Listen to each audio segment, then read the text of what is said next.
today's lesson, we will discuss using email in a work setting. The goal of this lesson will be to explain how to use email appropriately and effectively at work. The ability to communicate effectively via email is essential in the workplace. This involves using clear and concise language, maintaining professional decorum, adhering to proper email etiquette, and using safety measures online to keep sensitive information secure.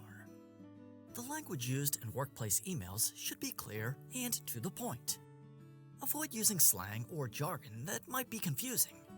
It's also important to be respectful and polite because emails can be kept by their recipients and shared with others. Additionally, paying attention to grammar, punctuation, and spelling shows professionalism and helps ensure the message is understood. One key element of an email is the subject line. The subject line concisely explains the purpose of the email. A clear subject line lays out the topic the sender wishes to discuss while conveying an appropriate sense of urgency. This enables the recipient to prioritize their tasks. Without a good subject line, emails can be overlooked or misunderstood, causing delays and confusion. Addressing recipients properly is another key part of email etiquette. The greeting should match the formality of the sender's relationship with the recipient.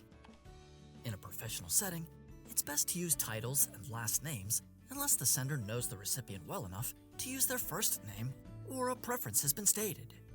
It's also important to direct emails accurately and appropriately. In most cases, this just means populating the To field with the recipient's email address.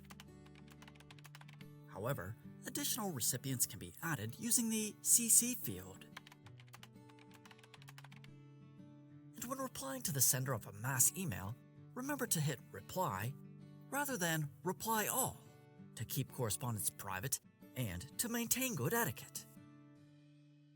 Being aware of email scams and phishing attacks is essential for keeping workplace communication secure.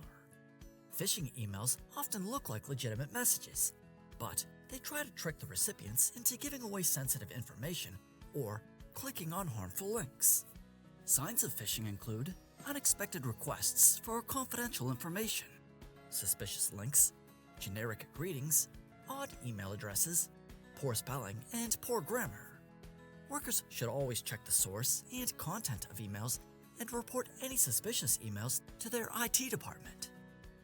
Sharing sensitive information via email is risky because emails can be intercepted and accessed by unintended recipients.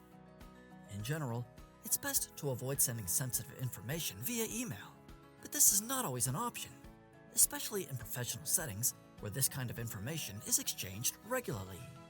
So to protect confidential information, many companies use encryption. Encryption turns email content into a code that only the intended recipient can read. This makes it a beneficial safety feature for emails containing personal data, financial information, or confidential business records. So, the goal of this lesson was to explain how to use email appropriately and effectively at work.